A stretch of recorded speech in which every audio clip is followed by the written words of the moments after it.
قصة احتجاز إليوشن العراقية ورد فعل صدام حسين الذي أرعب الرئيس البلغاري.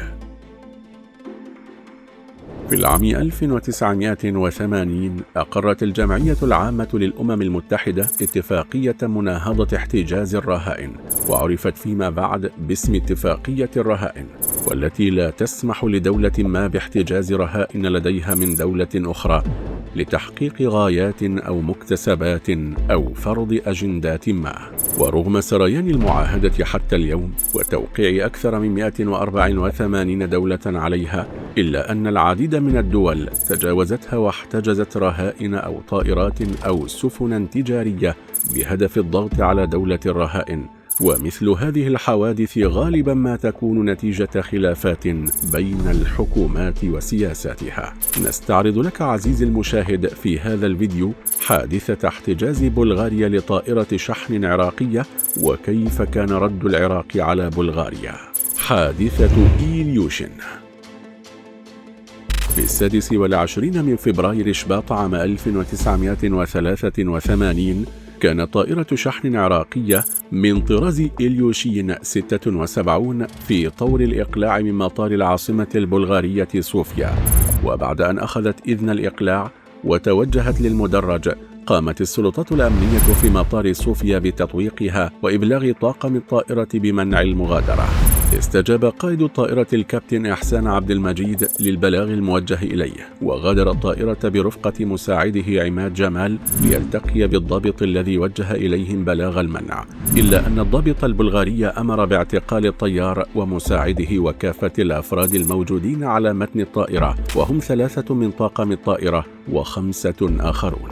ودون أن يتم الحديث مع مستقل الطائرة وطاقمها، قامت الشرطة البلغارية بإدخالهم إلى سجن المطار واعتقال كل واحد منهم في معزل عن الآخر. في هذه الأثناء كانت فرق الشرطة تقوم بعملية مسح وتفتيش دقيق للطائرة العراقية وحتى الحقائب والأمتعة الشخصية لطاقم الطائرة. وبعد مضي 4 ساعات قامت الشرطة البلغارية بإطلاق سراح المحتجزين وأوصلتهم للطائرة دون أن تقدم أي شرح لما حدث أو تعتذر لفظاظة المعاملة. ومن جديد طلب قائد الطائرة إذنا بالإقلاع، فأعطاه برج المراقبة الموافقة بعد مضي نحو الساعة، وأقلعت الطائرة مباشرة باتجاه مطار العاصمة العراقية بغداد، والتي لم تكن تدري بعد سبب التأخير في وصول الطائرة. التعليق البلغاري. لم تعلق بلغاريا بشكل رسمي على الحادثة، واكتفت وسائل الإعلام بتداول الخبر على أن الشرطة البلغارية قامت بإيقاف الطائرة وتفتيشها بعد ورود معلومات تفيد بأن الطائرة تحمل مواد محظورة دون الإشارة لطبيعة هذه المواد. ولكون الطائرة من طراز إليوشين 76 والتي تعتبر طائرة شحن عسكري، فلربما تكون قد أثارت بعض الشكوك حول تواجدها في مطار مدني، علما أن في تلك الحقبة كانت العديد من الجيوش العربية تعطي طائرات الشحن العسكري رخصا وأرقاما مدنية حتى لا يصعب تعقبها من قبل الكيان الإسرائيلي وجواسيسه. الرد العراقي. أثناء العودة للوطن قام الكابتن إحسان عبد المجيد بكتابة تقرير مفصل حول الحادثة التي تعرضوا لها في صوفيا، مرفقة بشكوى إلى قيادة القوة الجوية العراقية.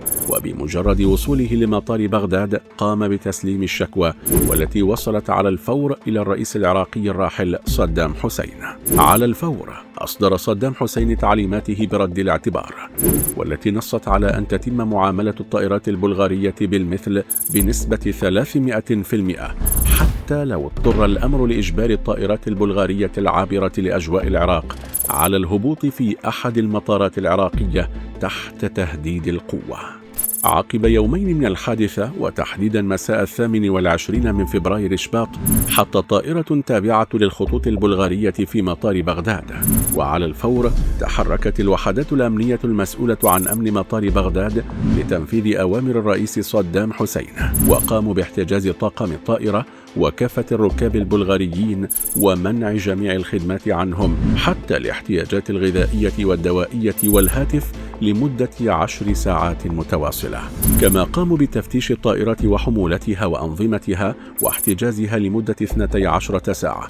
وقبل إخلاء سبيل الطائرة البلغارية وطاقمها، أرسلت سلطة الطيران العراقي كتابا إلى نظيرتها البلغارية تطلعها فيه على أن العراق بدأ المعاملة بالمثل ردا على مبادرة صوفيا في احتجاز طائرة عراقية وتأخير رحلتها. الرد البلغاري.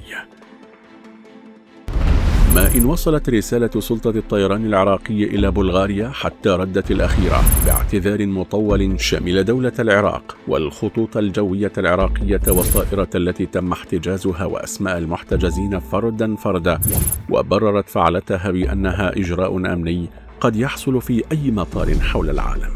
وفي اليوم التالي تعهدت وزارة الخارجية البلغارية للعراق بعدم تكرار الحادثة، كما عرضت امتيازات وتسهيلات للطائرات العراقية المتوجهة إلى بلغاريا كبادرة حسن نية، الأمر الذي وافق عليه العراق وألغى العمل بإجراءات المعاملة بالمثل وأنهى حديث وسائل الإعلام العراقية عن القضية.